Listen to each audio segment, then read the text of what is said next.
Ligne droite, l'éclairage du jour. Alors vous savez que depuis le Brexit, la France est censée en tout cas être en plein bras de fer avec les Britanniques concernant la défense des licences de pêche de nos navires français.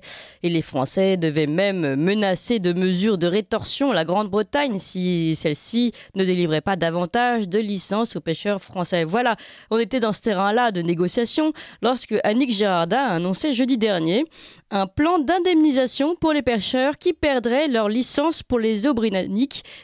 Annick Girardin, c'est notre ministre de la Mer. Écoutez-la le 18 novembre. Je déteste autant que vous parler de l'idée de financer des sacs à terre. Mais en toute transparence, il nous faut effectivement organiser ces possibilités de sortie de flotte. C'est une enveloppe de 40 à 60 millions d'euros qui pourra être mise sur la table. Voilà, une enveloppe de 40 à 60 millions d'euros qui pourra être mise sur la table pour ces plans de sortie de flotte. Une démarche évidemment volontaire, on le précise bien, le ministère ne forcera aucun navire à sortir. Mais tout de même, pour beaucoup de pêcheurs, c'est un aveu de faiblesse. Et ces pêcheurs-là ne comprennent pas que l'on puisse les abandonner ainsi en pleine négociation avec la Grande-Bretagne. Et Emmanuel Macron est revenu le lendemain, vendredi, lors d'un déplacement dans le nord de la France, faire un peu son service après-vente de l'annonce d'Annick Girardin. Écoutez. Et donc nos pêcheurs, à la fois parce que ce sont des femmes et des hommes qui se battent pour eux-mêmes, pour leur travail et pour leur dignité, nous ne les lâcherons pas. Et nous avons négocié un bon accord. Et nous ne l'avons fait que parce que la France s'est battue et jusqu'au dernier quart d'heure. Jusqu'au dernier quart d'heure. Et moi, je crois à la parole tenue, ma présence aujourd'hui vous le montre. Donc je ne lâcherai jamais nos pêcheurs. Jamais. Mais il y a une chose qui doit être comprise par tout le monde. Ce n'est pas un sujet entre la France et le Royaume-Uni. Ce n'est pas un sujet entre les Hauts-de-France et le Royaume-Uni. C'est un sujet européen. Et moi, j'exige que la Commission européenne défende l'accord que les Britanniques ont signé avec nous. Parce que c'est trop facile de se défiler sur nous et de dire une fois encore, c'est seulement les Français. Donc ce que j'ai fait il y a quelques semaines, c'est qu'on a monté le ton, on a durci, comme vous l'avez vu. J'ai moi-même vu le Premier ministre Johnson pour dire c'est les semaines de la dernière chance. Je n'arriverai pas à Noël dans cette situation. On a eu une bonne partie des licences, mais pas toutes. Et celles qui ne nous ont pas été données, qui touchent nos pêcheurs, à Boulogne, Étape, certains en Normandie, quelques autres en Bretagne, n'ont pas de justification qui nous ont été données. Aucune. Ni à Bruxelles, ni à Londres. Donc là, nous nous battrons, et jusqu'au dernier quart d'heure, pour avoir Bruxelles qui nous défend. J'ai reparlé ce matin à la présidente von der Leyen, on ne lâchera rien. Pour protéger nos pêcheurs dans cette durée. Ce qu'a dit la ministre hier, qu'est-ce que c'est? Il faut faire attention, il ne faut pas mettre de l'huile sur le feu, il faut être respectueux de nos pêcheurs. La ministre, elle a dit, on vous accompagnera. Pourquoi? Parce que les Britanniques jouent avec nos nerfs et nous font attendre, ce n'est pas à vous de payer l'addition. Nous serons à vos côtés aussi longtemps qu'ils vous feront attendre. Mais nous ne capitulerons jamais. Ce n'est pas l'habitude de la maison. Donc on va se battre jusqu'au bout. Donc je recevrai tous les pêcheurs, parce que je ne veux pas laisser les Britanniques nous diviser. Voilà, c'était donc Emmanuel Macron. On a fait exprès de vous le laisser un petit peu long parce qu'il dit beaucoup de choses, c'est assez intéressant. Et pour décrypter tout ça, nous sommes avec Charles-Henri Gallois. Bonjour Charles-Henri Gallois. Bonjour Clémence Hidalgo. Je rappelle, vous êtes président du mouvement Génération Frexit et auteur notamment de ce livre « Les illusions économiques de l'Union européenne ». Alors, si on récapitule tout ça, on a un accord franco-britannique qui a été, selon Emmanuel Macron, mal respecté par les Britanniques. Et c'est à l'Europe, d'après ce qu'on comprend dans le discours d'Emmanuel Macron, de régler le problème. Est-ce que c'est bien ça ? Écoutez, tout d'abord, j'ai une grosse pensée pour nos pêcheurs qui sont victimes de l'incompétence du gouvernement Emmanuel Macron et de l'Union européenne. Le problème, c'est qu'Emmanuel Macron, en faisant ses déclarations, il se ridiculise une fois de plus. Il parle encore une fois de mesures de rétorsion alors que sa ministre s'est déjà couchée la veille. Oui. Je vous rappelle qu'il parlait aussi de mesures de rétorsion vis-à-vis de l'affaire des sous-marins. Oui. Alors, ce qui s'est passé, c'est que Emmanuel Macron a été humilié par Joe Biden et il a reçu après hilar la vice-présidente Kamala Harris, donc il s'est couché absolument lamentablement. Et là, en fait, c'est la même chose, c'est-à-dire que c'était assez sidérant en fait de voir le jeudi tous les médias qui semblaient découvrir en fait que la France s'était couchée. Mais vos auditeurs, et vous avez eu le nez creux en m'invitant là-dessus, savent très bien en fait que les Britanniques respectent l'accord. Et en fait, nous, ça fait des mois que je dis que contrairement à ce qu'a encore dit Emmanuel Macron ce vendredi, les Britanniques respectent l'accord, puisque qu'est-ce qu'il y a dans l'accord? Oui, Il faut que les bateaux puissent prouver qu'ils pêchaient dans les eaux britanniques de 2016, en gros, à nos jours. En fait, ils doivent présenter, pardon, pour que tout le monde comprenne bien. Les pêcheurs doivent présenter des justificatifs pour prouver donc qu'ils pêchaient bien avant ces dates-là. Et ces justificatifs, en fait, il y a une dispute autour de la nature de ces justificatifs aussi. Alors, c'est pas que de la nature, en fait. C'est que la problématique, c'est que vous avez dans la flotte française tout un tas de petits bateaux qui n'ont pas de système d'enregistrement. Et donc, quand vous n'avez pas de système d'enregistrement, de facto, vous ne pouvez pas prouver que vous pêchez dans les eaux britanniques. Et donc, c'est pour ça que les Britanniques appliquent l'accord à la virgule et disent, écoutez, comme ces bateaux-là n'ont pas les preuves de pêche dans nos eaux, nous ne leur accordons pas la licence. Donc, Emmanuel Macron ment là aussi. Sciemment, les Britanniques ont documenté largement, en fait, les bateaux qui ont été refusés. Et pourquoi Emmanuel Macron se ridiculise encore plus? C'est qu'il en appelle, comme d'habitude, à l'Union européenne. Mais les autres pays européens ne parlent pas du tout de cela. Les autres pays européens ne sont pas touchés en fait par cela, puisqu'ils ont des systèmes d'enregistrement. Et les autres pays européens ne veulent pas rentrer en guerre commerciale pour la France vis-à-vis du Royaume-Uni. Et donc la France se retrouve évidemment complètement isolée là-dessus. Mais en fait, Emmanuel Macron, plutôt que s'en prendre aux Britanniques et de vouloir faire encore une fois le velléitaire sur des sanctions qu'il ne mettra pas en place parce que c'est contraire au droit international, il est en tort sur cet accord, il devrait s'en prendre à l'Union européenne qui a négocié un mauvais accord et sa propre incompétence, puisque le gouvernement français aurait dû voir en fait que cet accord, s'il connaissait la flotte française, s'il avait bien étudié son dossier, il aurait su justement qu'il y aurait eu ce problème de reconnaissance des licences pour tout un tas de pêcheurs. Donc soit c'est de l'incompétence, soit c'est de la tromperie délibérée, parce qu'ils le savaient très bien, et ils ont quand même validé l'accord.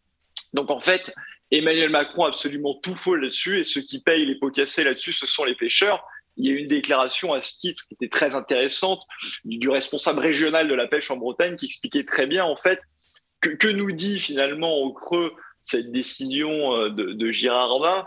C'est finalement on est mieux, on s'en tire mieux quand on est hors de l'Union européenne. Mais c'est exactement la réalité, puisque les pêcheurs et les Français doivent savoir d'une manière générale que si la France était hors de l'Union européenne, elle pourrait aussi reprendre le contrôle de ses eaux territoriales comme le font les Britanniques. Et donc elle ne subirait pas toute la concurrence des pêcheurs néerlandais, des pêcheurs danois, des pêcheurs belges et autres. Et en plus de ça, une France qui a repris le contrôle pourrait négocier un accord bilatéral directement avec le Royaume-Uni. Et je l'avais expliqué la dernière fois sur votre antenne, il y a tout un tas en plus d'avantages en fait entre les deux pays pour avoir un accord gagnant-gagnant. Donc un accord bilatéral serait bien plus simple, bien plus efficace avec le Royaume-Uni, et on aurait pu régler cette question largement. Or, par idéologie, et pas souvent dans l'Union européenne, c'est l'Union européenne qui a négocié ce mauvais accord pour nos pêcheurs et pour la France. Alors, vous avez dit plusieurs choses intéressantes. Je vais reciter le président du comité régional des pêches de Bretagne qui a réagi en effet après l'annonce d'Annick Girardin jeudi dernier. Donc Olivier Lenezet qui dit « Mais quel message envoie le gouvernement ? Ce message dit qu'il vaut mieux être en dehors de l'Europe que dedans, et il prévient que cette faillite politique et cet abandon de la filière pourrait avoir pour conséquence des déflagrations en chaîne. » C'est quand même très très fort ce qu'il dit. Et il était en effet, on sentait une réaction très courroucée. Vous parlez donc de Emmanuel Macron qui se retourne, presque on dirait qu'il va se protéger derrière maman von der Leyen, en lui disant maman, en gros, viens m'aider dans cette situation. Mais qui a travaillé sur ce contrat? C'est bien l'Europe au départ avec la Grande-Bretagne. Exactement, c'est pour ça que l'analyse d'Emmanuel Macron est encore complètement à côté de la plaque, puisque plutôt que d'aller au secours et demander au secours à l'Union européenne de l'aider sur ce dossier, il devrait lui demander des comptes, puisque les Britanniques, encore une fois, appliquent l'accord qui existe. Il n'y a pas de problème de non-application de l'accord de la part des Britanniques. Les Britanniques appliquent l'accord, qui est certes un mauvais accord, négocié par l'Union européenne. Donc peut-être que le gouvernement n'a pas été attentif, comme je l'ai dit, ce qui est une preuve d'incompétence, mais il devrait demander des comptes, au contraire, à l'Union européenne, plutôt que de se réfugier derrière. Il le dit parce qu'à un moment donné, il dit quand même des menaces en vain. Ouais, à un moment donné quand même, il dit j'exige que la Commission européenne réagisse. Nous donnons jusqu'à décembre, donc bon, il exige, mais est-ce que la Commission européenne le fera? Et puis, est-ce que c'est pas à la France? Le problème, c'est qu'un accord européen, enfin, vous savez très bien comment ça marche. C'est-à-dire que c'est un traité, le traité de l'Union européenne du Royaume-Uni. Il ne va pas y avoir de nouvelles négociations. Si c'était le cas, ça prendrait des années, parce qu'il faut l'unanimité des États membres pour valider après ce traité du côté de l'Union européenne. Donc ça ne solutionnerait pas pour nos pêcheurs, c'est beaucoup trop long. C'est pour ça d'ailleurs qu'en bilatéral, ça serait bien plus rapide. Donc en fait, ça c'est se moquer du monde. Si cet accord, déjà en plus, les autres pays ne veulent pas revenir dessus pour la simple pêche et pour les simples pêcheurs français, malheureusement, parce que eux, comme je vous l'ai dit, ils ne sont pas touchés. Oui, et c'est tout ça. le problème, en fait, c'est le cœur nucléaire, le problème de l'Union européenne, c'est que pour tout, il y a cet accord, mais on pourrait parler de n'importe quel accord commercial ou d'autres sujets beaucoup plus vastes, économiques, sociaux, fiscaux, etc. L'Union européenne, en fait, va décider pour 27 différents pays qui ont des intérêts différents, et on le voit encore sur cette histoire de la pêche, puisque les autres pays, eux, sont très satisfaits. Il n'y a que la France qui râle. Donc en fait, l'Union européenne, quand elle négocie pour les 27, elle négocie pour d'autres intérêts, mais elle ne négocie pas pour les intérêts de la France. Et c'est pour ça, en fait, que quand on parle de Frexit, c'est pas une parole en l'air, c'est des conséquences concrètes. C'est-à-dire, oui, il faut que la France, par exemple, reprenne le contrôle de sa politique commerciale. Il faut que la France négocie pour ses intérêts, en fonction de ses intérêts et pour les Français. On ne négocie pas pour les intérêts allemands, pour l'industrie allemande, etc. Ça n'a aucun sens. Et c'est ce qui est fait au niveau de l'Union européenne. Donc la France sera bien plus puissante commercialement quand elle négociera pour elle-même. Et rappelez-vous ce qu'on vous disait. On vous disait, regardez, le Royaume-Uni va être seul, va être isolé, ils vont être faibles. Mais en fait, c'est le Royaume-Uni qui a obtenu un bon accord, puisqu'un pays qui est indépendant, qui défend ses intérêts est bien plus efficace qu'une masse informe de 27 pays qui n'a pas d'intérêt. Et c'était la même chose, rappelez-vous, au moment de l'accord commercial entre le Canada et l'Union européenne, le CETA. Le Canada, je vous rappelle quand même qu'il y a 2 fois moins de population que la France. Et on vous dit à chaque fois cette vision du renoncement, de dire que la France serait trop petite, etc., qui est absolument insupportable. Il y a le Canada, 2 fois moins peuplé que la France, a obtenu un accord qui est profitable vis-à-vis de l'Union européenne, tout simplement parce que le Canada est indépendant et défend ses intérêts. Et c'est au détriment, encore une fois, cette fois-ci, pas de nos pêcheurs, mais de nos agriculteurs et en particulier de nos éleveurs. Et c'est un scandale, en fait, que la France sacrifie ses intérêts au nom de l'Union européenne. L'Union européenne, ce n'est pas la France et ça ne le sera jamais. Mais donc, quand Emmanuel Macron dit l'accord que nous avons signé est un bon accord, en fait, là, il ment. Ou alors, il ne sort... Enfin, oui, il y a un problème d'interprétation. Il ment parce qu'il y a une faille dans ces accords, comme on l'a dit. À partir du moment où on sait très bien que de par la caractéristique de la flotte française, vous avez tout un tas de bateaux qui seront exclus, même si pêchant les eaux britanniques, ils ne peuvent pas apporter les preuves, et bien, de facto, l'accord n'est pas un bon accord.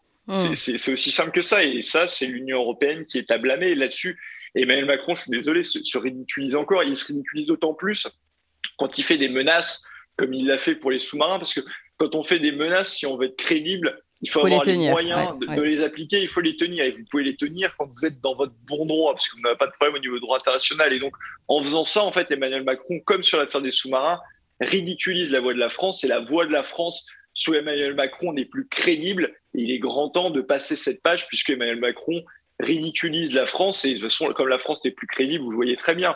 Les grands de ce monde, des fois, ils viennent par principe à Paris, mais généralement, ils vont directement à l'Union européenne ou directement vers Angela Merkel, parce qu'ils savent très bien qui décide. Donc, dans l'Union européenne, contrairement encore à tous les mythes qu'on vous vend, la France est affaiblie et la France pèse beaucoup moins que s'il était indépendante. Et là-dessus, les Britanniques et le Royaume-Uni du Brexit nous donnent une leçon formidable. Un pays indépendant et respecté et s'en sort bien mieux. Ouais. On va revenir une dernière fois sur Emmanuel Macron, vous le dites, hein, qui dit qu'il hausse le ton, puis finalement qui à côté montre bien sa faiblesse. Il le dit d'ailleurs dans son discours, on l'a entendu, il dit « Vous avez vu, j'ai monté le ton ». J'ai d'ailleurs parlé des semaines de la dernière chance. Alors est-ce que la Grande-Bretagne a vraiment vu passer les semaines de la dernière chance ? Visiblement pas du tout, puisque c'est au même moment qu'on indique qu'Annick Girardin fait cette sortie sur les plans de sortie de flotte. Donc c'est vrai que là, on a du mal à voir la cohérence du gouvernement et à quel moment on va vraiment durcir le ton. Enfin, si on y arrive un jour, ouais. Cette sortie, en fait, elle est un peu ridicule, comme vous l'avez dit. Ouais. Il est là à dire, regardez, j'ai haussé le ton, dans l'impression du retour à l'élève Emmanuel qui demande son bon point à Brigitte Macron, à dire, regardez, j'ai bien travaillé. Mais non, en fait, la réalité, c'est pas ça. C'est que la réalité, c'est que oui, vous avez haussé le ton, mais la preuve, l'annonce de jeudi de Annick Girardin montre que ça n'a absolument rien donné, que vos menaces étaient ridicules. Et donc, c'est au contraire un aveu d'impuissance terrible, en fait, de dire j'agite des menaces qui ne sont pas crédibles, et en plus, ça ne marche pas.